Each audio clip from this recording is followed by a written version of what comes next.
Maria Bennett sat on the worn couch in her modest apartment, holding the folded eviction notice with trembling hands. Her 10-year-old son, Jamal, sat across the room, obliviously finishing his homework at the small kitchen table. The dim light from the overhead bulb flickered slightly, adding to the suffocating sense of dread that filled the room. Final warning, the notice read, vacate the premises within 30 days. Maria took a deep breath, willing herself not to cry. She had paid every rent check on time, kept the apartment spotless, and never once caused trouble.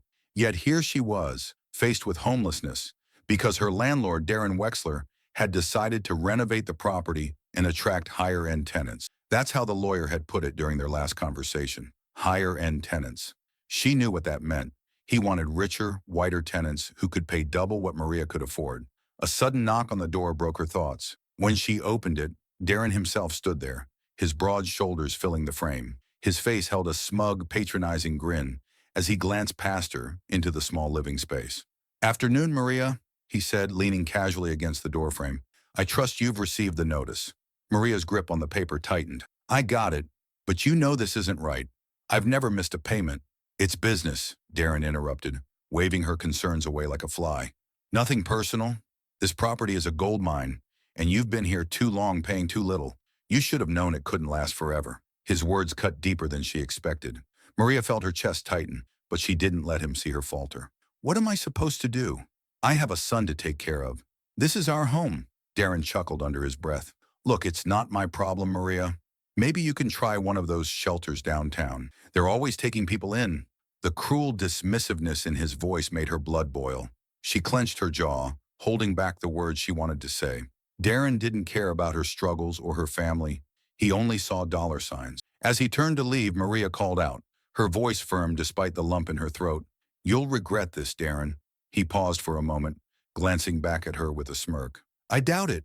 The door closed behind him, leaving Maria standing there, heart pounding. She looked over at Jamal, who had stopped writing and was now watching her intently. "Mom?"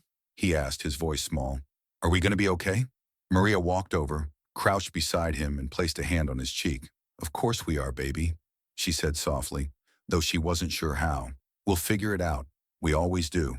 But deep inside, something shifted. She wasn't just going to figure it out. She was going to fight back. Darren Wexler had no idea who he was dealing with. Maria sat on her worn couch, clutching the eviction notice with trembling hands. The paper might as well have been a stone, weighing down her spirit. Her daughter Sophia sat beside her, offering quiet comfort. "It's not fair, Mom," Sophia said, her voice breaking. Maria brushed a tear away, forcing a smile. "Life isn't always fair, but it doesn't mean we stop fighting." Her neighbor, Clara, knocked softly and entered with her young son. "Maria, what are you going to do?" Clara asked, concern etched across her face. Maria inhaled deeply and looked her in the eye. "I'm going to fight back. This isn't just about us anymore. It's about every family he's wronged." Determined, Maria took her first step toward justice by visiting a small legal aid office across town. The office was cramped but inviting, with motivational posters hanging on the walls. That's where she met Tyrone, a seasoned lawyer with a sharp mind and an empathetic heart. Tyrone listened intently as Maria recounted her story. He sighed, rubbing his temples. "You're not the first tenant to tell me this about Grayson," he said, leaning forward. "But something about you. You're not just angry, you're determined. Let's do this." Tyrone agreed to take Maria's case despite his overflowing workload. Together, they began gathering evidence of Grayson's unethical practices. Maria knocked on neighbors' doors, convincing them to join her fight. Many were hesitant, scared of retaliation. But as word spread about Maria's resolve, tenants began stepping forward. Some shared stories of harassment, while others handed over forged notices they had been too afraid to question. Grayson, ever the cunning landlord, caught wind of Maria's actions. He stormed through the building one evening, slamming on doors and shouting, "You think you can take me on? I'll have you all out of here before you know it." His threats sent chills through the hallways, but Maria stood her ground. She confronted him in the dimly lit lobby, her voice steady despite the storm brewing inside her. "You won't scare me, Grayson. Not anymore." Grayson sneered and leaned in close. "You're going to regret this, lady," he hissed before stomping away. That night, Maria felt a pang of doubt creeping in, but Sophia's words reassured her. "Mom, you're the bravest person I know. You're going to win." The tenants united, becoming a team under Maria's leadership. With Tyrone's legal expertise, In Maria's relentless drive, they collected proof of Grayson's illegal tactics. Fraudulent charges, fake eviction notices, and even evidence of him pocketing tenant funds for personal use. It wasn't just a fight anymore, it was a movement, and Maria was its fearless leader. Maria stepped into Tyrone's office on a rainy afternoon, her arms filled with folders. Her expression was fierce, a mix of exhaustion and determination. Tyrone glanced up from his desk, a half-eaten sandwich forgotten at his side. "You've been busy," he said, gesturing for her to sit. Maria dropped the folders onto the desk with a soft thud. "These are copies of every receipt, notice, and complaint the tenants have handed me," she said. "There's no way Grayson can deny the truth now." Tyrone flipped through the papers, nodding as his frown deepened. "You've built quite the case, Maria," he said, his voice full of admiration. "But this guy is slippery. We'll need something bigger." That's when Tyrone leaned back, a flicker of hesitation crossing his face. "I've been digging too," he said, pulling out a thin manila envelope from his drawer. "I didn't want to bring this up until I was sure, but Grayson's finances are a mess. His building is bleeding money." Maria's eyes widened. "What do you mean?" she asked, leaning forward. Tyrone explained how Grayson had bought the building from its previous owner, a kind, elderly man who had been forced to sell under duress. Grayson had promised to maintain the building, but instead he drained its resources for his personal gain. Late loan payments, inflated invoices, and missing maintenance funds painted a damning picture. Maria sat back, the weight of this revelation sinking in. "If his building is struggling, why is he so determined to kick us out?" she asked, shaking her head. Tyrone smirked grimly. "Because he's trying to cut losses. Evictions are cheaper than repairs, and he's betting no one will fight back." Maria's mind raced. She knew this was an opportunity, but she also felt the enormity of what lay ahead. "What can we do with this?" she asked quietly. Tyrone slid the envelope across the desk. "We need to go deeper, find every inconsistency, every hidden expense. If we prove he's been stealing from tenant funds, we can force his hand." It was then that Maria's past came rushing back. Her college years spent poring over accounting books, her dreams of becoming a CPA before life threw her a curveball. She straightened in her seat. "I can do this," she said firmly. "I can comb through his records." The next week was a whirlwind. Maria transformed her kitchen table into a command center. Spreadsheets and calculators scattered everywhere. Sophia helped where she could, bringing her mom coffee and reading out numbers. "You're amazing, Mom," she said one evening, watching Maria work late into the night. "Grayson doesn't stand a chance." And he didn't. What Maria uncovered was worse than they'd imagined. Phony maintenance invoices, falsified tax reports, and even evidence that Grayson had diverted tenant payments into his personal account. Tyrone whistled when she showed him the documents. "This isn't just mismanagement," he said. "This is fraud." But the fight wasn't over. Tyrone reached out to a trusted real estate investor, a man known for turning neglected properties into thriving community hubs. Over coffee and paperwork, they hatched a plan. If Grayson's building could be acquired, Maria could be part of the solution. Maria hesitated when Tyrone told her about the plan. "Me? Own the building?" she asked, her voice trembling. Tyrone nodded. "You have the knowledge, Maria, and you have the heart. Who better to take over?" At first, Maria wasn't sure. It felt like too much, too big a leap. But when Sophia, her rock, looked at her with those wide, trusting eyes and said, "Mom, you've always been a fighter. This is your chance to do something huge," Maria found her resolve. She stood up tall and said, "Let's do it." With Tyrone's help, the investor moved forward with negotiations, keeping Maria's role a secret. "Grayson won't see this coming," Tyrone said with a sly grin. And he didn't. While Grayson thought he was sealing a deal to cut his losses, Maria and her team were quietly preparing to take back what was rightfully theirs. Maria stood outside the legal office, clutching her folder of evidence. The late afternoon sun cast long shadows on the pavement, but her heart was racing with anticipation. Inside, Tyrone was on a call with a potential ally, a real estate investor who could change everything. Maria took a deep breath and stepped inside. Tyrone waved her over as he wrapped up the call. "Good news," he said with a small smile. Mr. Jacobs is interested. He wants to hear the full plan. Maria felt a flicker of hope. So this could really work? She asked, her voice tinged with disbelief. Tyrone nodded. We've got the evidence. Now we just need the strategy. That evening, Maria found herself in a sleek downtown office, sitting across from Mr. Jacobs, a sharp-eyed man with a calm demeanor. He listened intently as Tyrone laid out the case against Grayson. This isn't just about a bad landlord, Tyrone said. It's about the future of this community. If we can take over the property, we can turn it into something better, something fair. Mr. Jacobs turned to Maria. I've read Tyrone's proposal, but I want to hear from you. Why does this matter to you? Maria hesitated, feeling the weight of the moment. Then she straightened her shoulders. This building isn't just brick and mortar to me, she began. It's where my daughter and I build a life. It's where families like mine have struggled but held on because we had no choice. Grayson turned it into a trap, but it doesn't have to be that way. If we take it back, we can give people a real home, a place they can feel proud of. Mr. Jacobs nodded, impressed. And what happens if we succeed, he asked. Maria glanced at Tyrone before answering. If we succeed, I want to make sure this never happens again. No more intimidation, no more lies. I want to turn the building into a place where people feel respected. Jacobs leaned back, a thoughtful expression on his face. After a long pause, he said, All right, let's do it. But there's one condition. I want you to be part of this, not just as a tenant or an advocate. I want you to have a leadership role in the project. Maria froze. Me? She asked, her voice barely above a whisper. Jacobs nodded. You understand this building better than anyone. Your vision is what will make this work. For a moment, Maria's doubts crept in. She thought about all the years she'd spent just trying to survive, about how she'd never imagined herself in a position of power. But then she thought of Sophia's words. You're the bravest person I know, Mom. I'll do it, she said finally, whatever it takes. The next few days were a blur of negotiations and paperwork. Jacob's team worked quickly, presenting an offer to Grayson that was hard to refuse.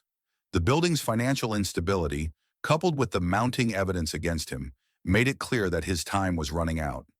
Grayson, always eager to make a clean getaway, jumped at the opportunity to sell. He has no idea, Tyrone said with a chuckle as they reviewed the final terms of the deal. Maria smiled faintly, but her mind was already racing with ideas for the future. The deal closed quietly on a rainy Tuesday afternoon. Grayson signed the papers with a smug grin, thinking he was walking away unscathed. He didn't notice Maria's name listed as a co-owner. He didn't care. For him, this was just another transaction, a way to wash his hands of a sinking ship. As Maria walked out of the office, a wave of emotions hit her. Relief, pride, and a spark of determination. She was no longer just a tenant fighting for survival.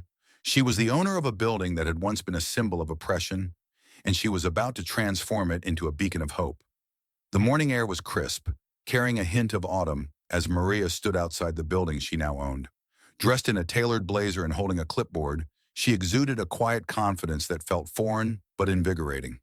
This was her moment, a chance to reclaim her dignity and transform the lives of the tenants who had suffered under Grayson's rule.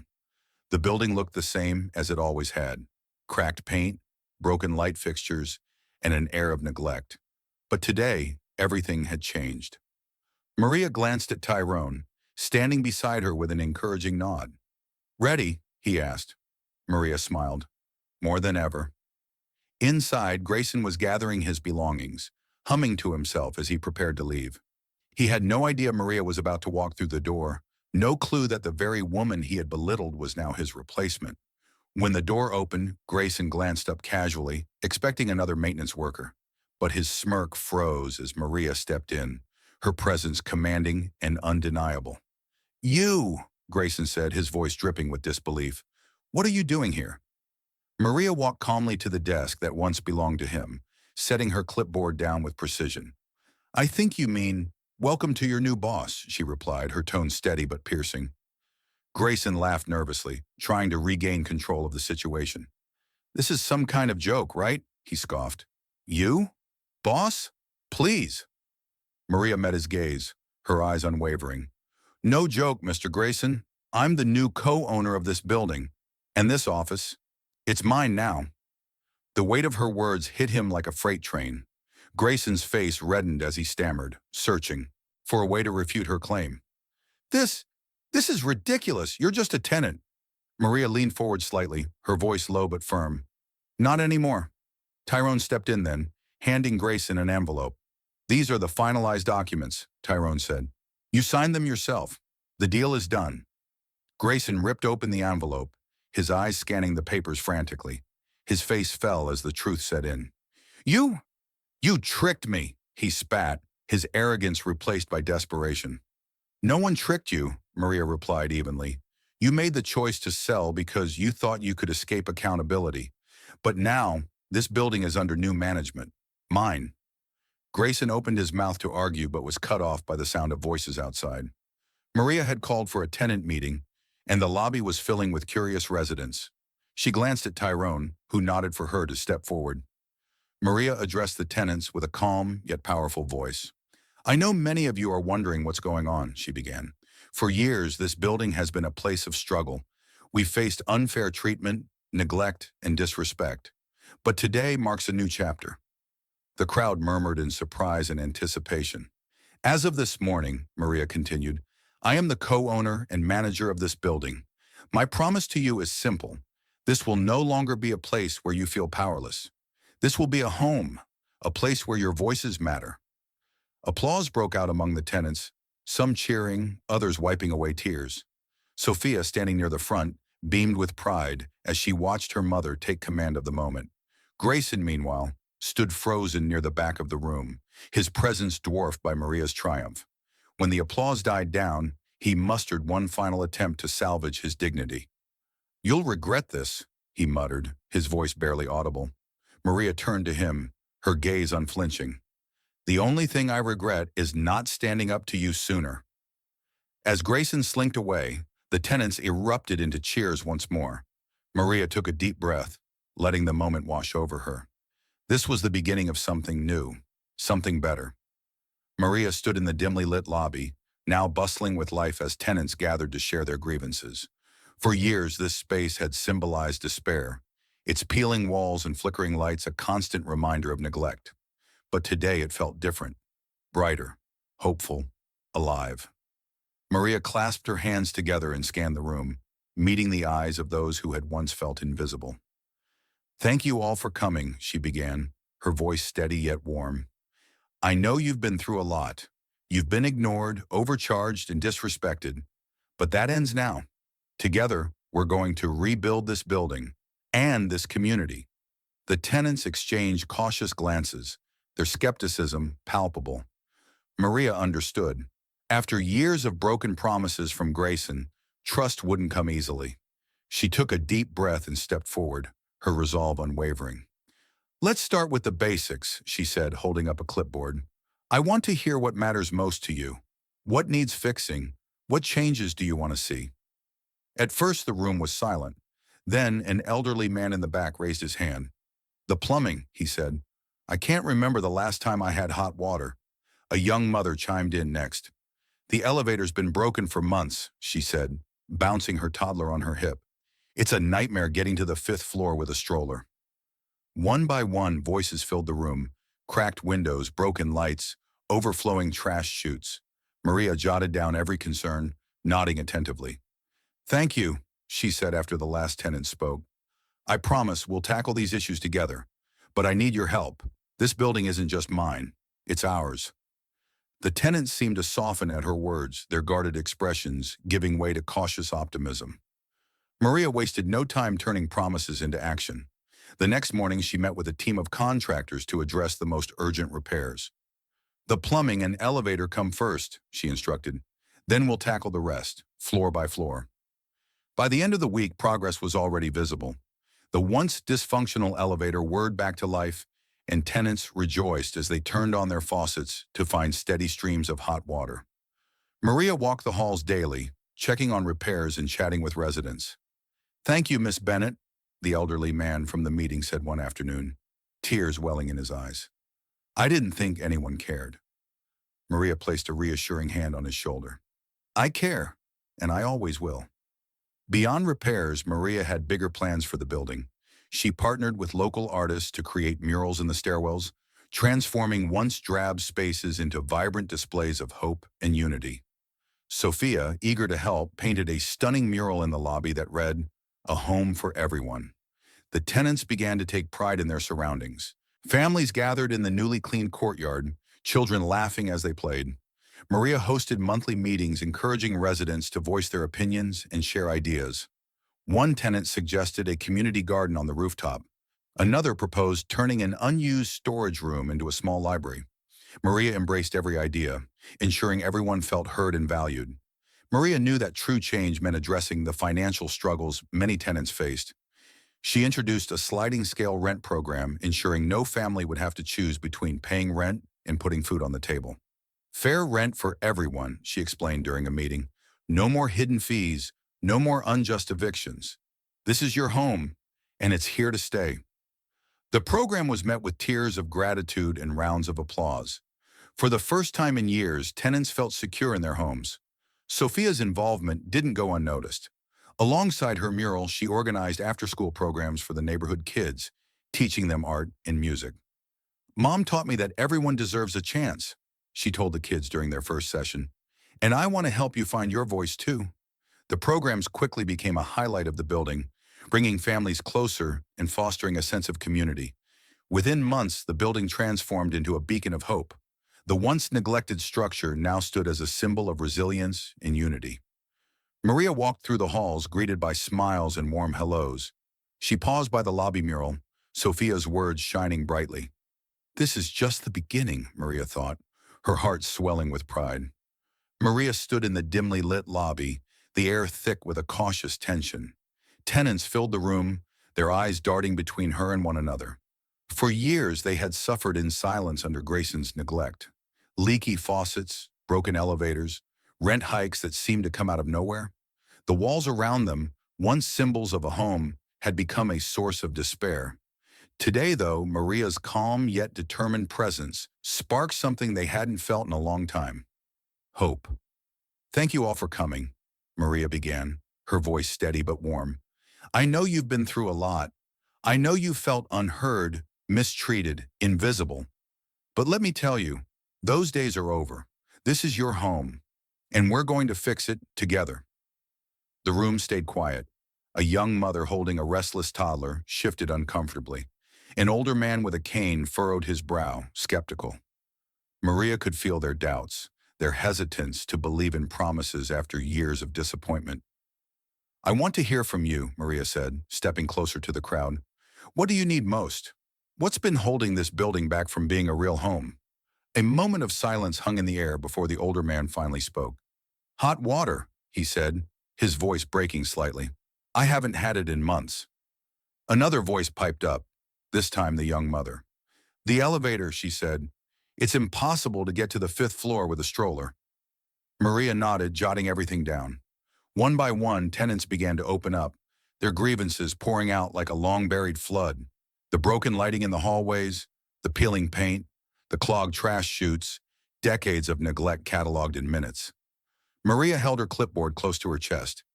"Thank you," she said softly. "Thank you for trusting me. I promise you, we're going to get this done." The next morning, Maria got to work. Contractors arrived at the building before sunrise, their trucks loaded with supplies. Maria greeted them with a list of priorities, starting with the plumbing and the elevator. "Hot water, working elevators. These are basic human needs," she told the team. "We start there." Within days, the building began to transform. The elevator hummed back to life, and for the first time in years, tenants turned on their faucets to find steady streams of hot water. Maria walked the halls daily, checking progress, listening to residents, making sure no corner of the building was forgotten. "Thank you, Miss Bennett," the elderly man said one afternoon, gripping her hand tightly. "I didn't think anyone cared." Maria smiled, her voice gentle. "I care, and I always will." But Maria didn't stop at repairs. She had a vision for the building, a place where people could thrive, not just survive. She partnered with local artists to paint murals in the stairwells, transforming dull, gray walls into vibrant depictions of unity and hope. Sophia, her daughter, threw herself into the project, designing a mural for the lobby that read, a home for everyone. Tenants began to take pride in their community. Families gathered in the courtyard, now cleaned and brightened with fresh landscaping. Children played, their laughter filling the air. Maria also introduced a sliding scale rent program, ensuring no family would ever have to choose between paying rent and putting food on the table. During a tenant meeting, she explained, "We're not just fixing the building, we're fixing how it works, for everyone." Tears welled in the young mother's eyes. "Thank you," she whispered. Maria could only nod, her own emotions threatening to spill over. One afternoon, Maria stood in the courtyard, watching as Sophia led a group of neighborhood kids in an art workshop. The children giggled as they painted colorful flowers and animals on a wall Maria had designated for community projects. "Mom, look!" Sophia called out, pointing to the mural. "It's almost done." Maria smiled, her heart swelling with pride. "It's beautiful, sweetheart," she said, "just like this place is going to be." The transformation wasn't just physical, it was emotional, spiritual. The building, once a symbol of neglect, was now a beacon of resilience. Maria knew there was still work to do, but as she looked around at the smiling faces of her neighbors, she felt a renewed sense of purpose. This wasn't just a building anymore. It was a community. The sound of heels clicking against the lobby floor brought an unwelcome tension to the building. Grayson, with his perfectly pressed suit and smug demeanor, strolled in unannounced. For weeks he had been a ghost, silent, absent, invisible to the tenants whose lives he had once controlled. Now as he stood beneath the newly painted mural declaring, "A home for everyone," his presence felt like a dark cloud. "Miss Bennett," he sneered, spotting Maria by the leasing office, "I see you've been busy with your little projects." Maria looked up from her clipboard, calm and composed. "Grayson," she said evenly, "what brings you back?" Grayson's smirk faltered. He hadn't expected her to stand so tall, so unwavering. He gestured vaguely at the building. "Just tying up loose ends. I thought I'd check in, see how my old place is holding up." Maria didn't blink. "Your old place is thriving. Tenants are happy. Repairs are almost complete. It's a home now, not a source of fear." Her words were sharp but measured, cutting through the tension like a knife. As Maria continued her work, Grayson lingered in the lobby, his confidence beginning to waver.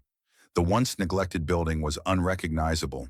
The dingy walls were bright and inviting. The tenants, who used to avoid eye contact, now moved freely, chatting with neighbors and smiling at Maria as they passed. Grayson approached a young mother sitting in the courtyard. She was reading while her toddler played nearby. "Enjoying the upgrades?" he asked with a forced grin. She looked at him, unimpressed.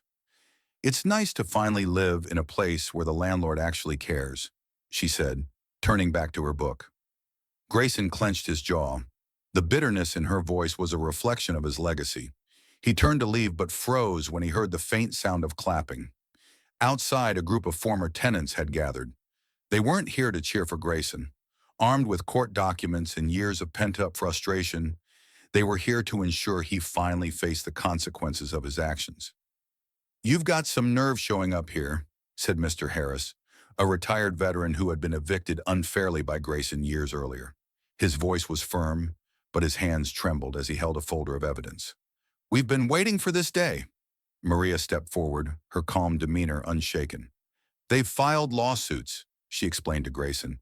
"The evidence we uncovered, your forged eviction notices, falsified charges, and fraudulent transactions, is all being submitted in court." Grayson's face turned pale. "You can't pin this all on me," he stammered. "I was just trying to run a business." Maria tilted her head, her voice soft but piercing. "Running a business doesn't mean exploiting people, Grayson. That's not leadership. That's greed." Realizing the weight of the situation, Grayson made a last-ditch effort to salvage his pride. He turned to Maria with a pathetic plea. "I made mistakes," he admitted, his voice trembling. "But I can change. Give me a job here. Let me prove I can be better." The tenants watched in stunned silence as Maria regarded him carefully. "You want a second chance?" she asked. Grayson nodded eagerly. "Yes, I'll do anything." Maria's gaze didn't waver. "Respect isn't something you beg for, Grayson. It's something you give, no matter who you're dealing with. You had plenty of chances to learn that. She let the weight of her words settle before adding, this community deserves better, and they're going to get it, with or without you. Grayson's shoulders slumped. He turned and walked out of the building, his departure met with quiet satisfaction from the tenants. For the first time in years, they felt a sense of justice, of closure. As Maria stood in the doorway, watching Grayson disappear down the street, a small smile tugged at her lips. The fight wasn't over, but they had won a battle that mattered. Maria stood at the edge of the rooftop, her hands resting on the railing as the sunset painted the sky in hues of gold and pink. Below her, the building she had fought so hard for bustled with life. The courtyard was filled with children laughing, neighbors chatting, and the smell of someone's freshly baked cookies wafting into the air. It felt like a new chapter, not just for her, but for everyone who called this place home. When she had first walked through those doors as the new owner, skepticism lingered in every corner. Tenants had been wary, wondering if promises of change would fade like so many others before. But Maria hadn't just made promises, she had delivered. She transformed the once neglected building into a sanctuary. The broken elevators were repaired, the water ran clear, and the hallways were freshly painted with vibrant, welcoming colors. Sophia's mural in the lobby, a vivid depiction of unity and resilience, had become a symbol for the entire neighborhood. Every time Maria passed it, she felt a surge of pride. Inside, Maria had created something even more important than physical improvements, a sense of community. The ground floor, once a dreary storage space, was now a lively community hub. Tonight, it hosted a financial literacy workshop, and Maria herself was leading the session. She had drawn from her own expertise in finance to teach others how to manage their budgets and plan for a better future. As she entered the room, the attendees greeted her warmly. Among them were young adults eager to learn, parents looking to set a better example for their children, and seniors determined to take control of their finances. Maria's heart swelled as she saw their determination. She began the session with a story of her own journey, how she had once struggled to make ends meet, how every eviction notice felt like the end of the road, and how she had fought her way to a better life. Her words resonated deeply, inspiring the room with her resilience and grit. After the session, Maria walked back into the courtyard, where Sophia was playing tag with some of the neighborhood kids. She watched her daughter, her laughter carrying into the evening air. For Maria, Sophia was the reason she had fought so hard. Everything she did was for her future, to show her that no matter how unfair life seemed, strength and determination could create change. Sophia ran up to her, cheeks flushed. "Mom, everyone loves the building now. You did it." Maria smiled, kneeling to meet her daughter's gaze. "No, Sophia, we did it. This is our home now, and it's going to stay that way." The story of the building's transformation had spread far beyond the neighborhood. Local news outlets had featured Maria's journey, highlighting her fight against injustice and her commitment to giving back. Maria Bennett, the woman who rebuilt a community, became a headline that inspired countless others to take a stand in their own lives. Even former tenants who had been forced out during Grayson's reign began returning, drawn back by the promise of fairness and respect. Maria welcomed them with open arms, ensuring that everyone had a place to call home. As the evening wound down, Maria made her way back to the rooftop. She had always found peace up here, watching the city lights flicker and the world continue to turn. Sophia joined her, holding her hand tightly. Together they looked out over the thriving neighborhood. Maria had turned what had once been a symbol of exploitation into a beacon of hope. Above them, a new sign glowed brightly. Bennett Towers, built on resilience. "Do you think Dad would be proud of us?" Sophia asked softly. Maria squeezed her hand, her voice steady. "I know he would, and I know he's watching." As the stars began to dot the night sky, Maria felt a deep sense of peace. This wasn't just an ending, it was a beginning, for her, for Sophia, and for everyone who had believed in the power of change.